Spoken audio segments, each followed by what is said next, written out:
colorful in our recent history due to its unbroken allegiance to the Nigerian spirit. That we were not Igbo, Yoruba, T. Urobo. We were not Bagi, Kanuri, or Ijo. On that day, we were Nigerians full of positive energies for our land. I hate to announce to the British High Commission and to all full clear of the world that today in our hearts of some, all has gone to waste.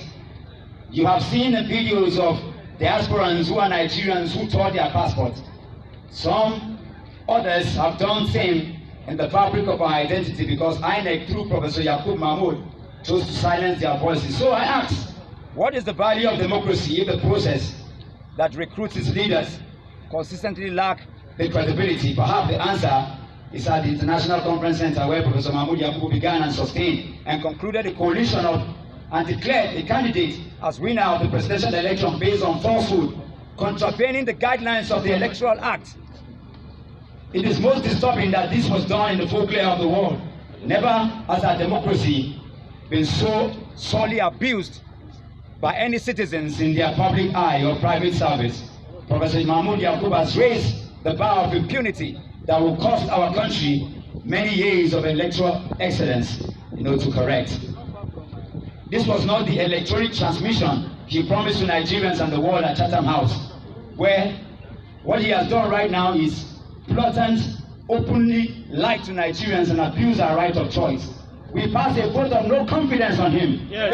Yes.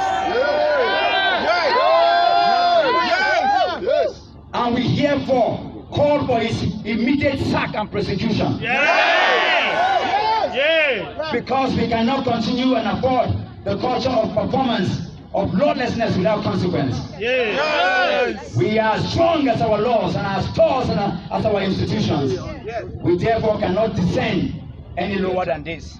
Yes. We therefore call on President Muhammadu Buhari, whose commitment to free and fair election is engraved in the legacy of the Electoral Act of 2022, to immediately initiate processes and procedures to bring Nigerians under control of an interim government pending the resolution of all litigation pertaining to the concluded of the February 25th presidential election. Yes.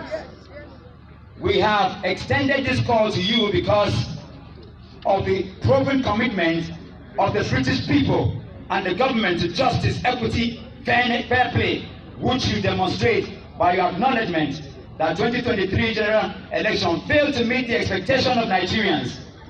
We are hopeful that even as you conclude your diplomatic mission in this country, that you can be a voice of reasoning in the political quagmire that Professor Mahmoud Yakubu has foisted in our country.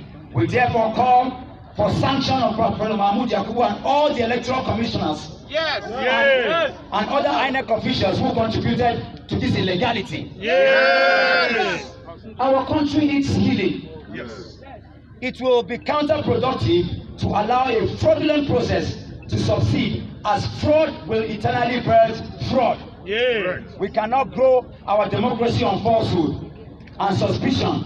The holes in our national fabric must be woven shut.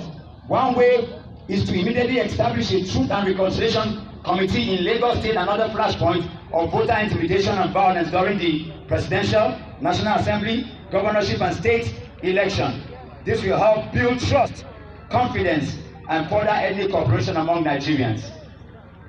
Here are the things we stand for: sack, arrest, prosecute Professor Mahmoud Yakubu.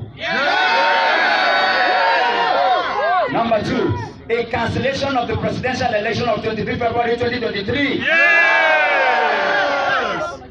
Declare state of interim government. Yes. Last but not the least, and very important, a compensation of all victims of electoral violence, voter suppression, and other electoral atrocities committed during the federal and state election of the February 25th and March 18th, respectively. As concerned citizens, We believe that our country is destined for greatness. Yes. And we are hopeful that in no distant time, our faith will nod our dream to reality. This is our prayer as we nurse the bruises of hope. For though they force us to precipice, we will not curse our country, nor will we stand with those who curse it. We will not steal from our country whatever treasures it possesses in dignity. We will hold onto the promise of unity and faith, peace and progress, even as we sing Timida Kolo song before we leave.